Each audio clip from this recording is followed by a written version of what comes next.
The United States has released pictures of what it claims is the incident between a US drone and a Russian jet. In these pictures, you can see what is claimed to be the Russian Su-27 jet approaching the drone.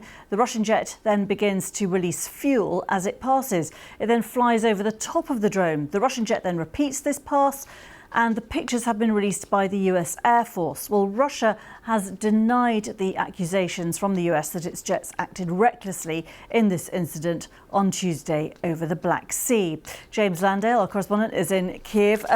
James, very interesting to see these pictures. What do they tell us?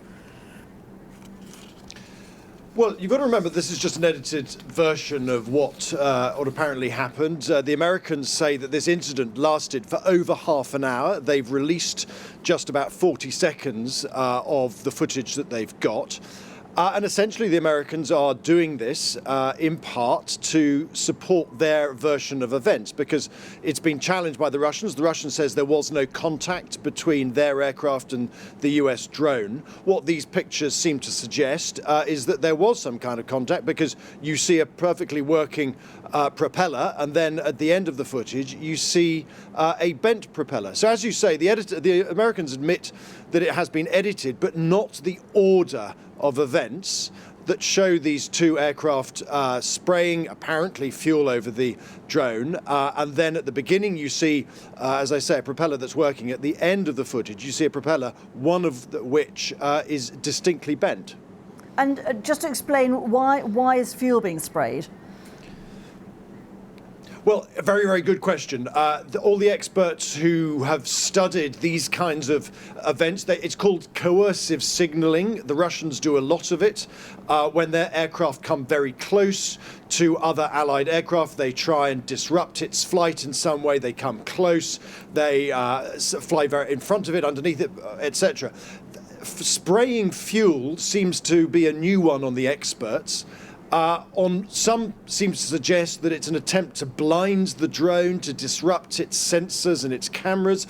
Others suggest that they say it's such a dangerous act to pour fuel over to a fast aircraft full of electronics, full of moving parts, that it potentially was an attempt to bring it down. The jury is out on that, and at the moment the Russians are still insisting there was no contact. They did not use any weapons against this aircraft, and that they say that the drone began to maneuver sharply, and as a result of that it crashed into the sea.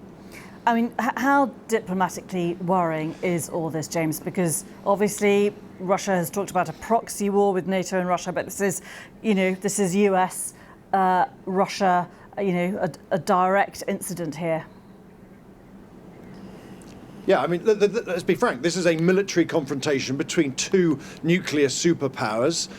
This does not happen very often. Of course, it is a huge matter of concern. But what is interesting is that the pattern of behavior by both the United States and Russia throughout this war has been to try and avoid it spreading and becoming a wider conflict, wider than it is at the moment.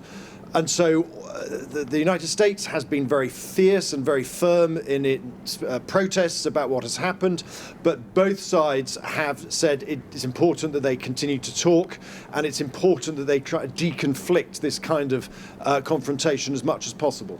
And just remind us what happened to the drone itself. Well, the drone was brought down. It's in the sea. The speculation is that it's somewhere west of Crimea. We know the Russians have said they want to try and recover it. The American State Department spokesman, John Kirby, has suggested it might be too deep to be recoverable. The Turks have indicated that they would allow the Bosphorus Strait to be opened for US vessels if they wanted to get vessels through. Whether that happens remains to be seen. It also remains to be seen what available technology that would be useful to Russia would be still on the drone. These drones have been around for some time, but there's some suggestion that there might be, technical updates that could be of benefits to Russia if it were to recover that. But that is all speculation for now. Whether this thing can be recovered or not very much remains to be seen.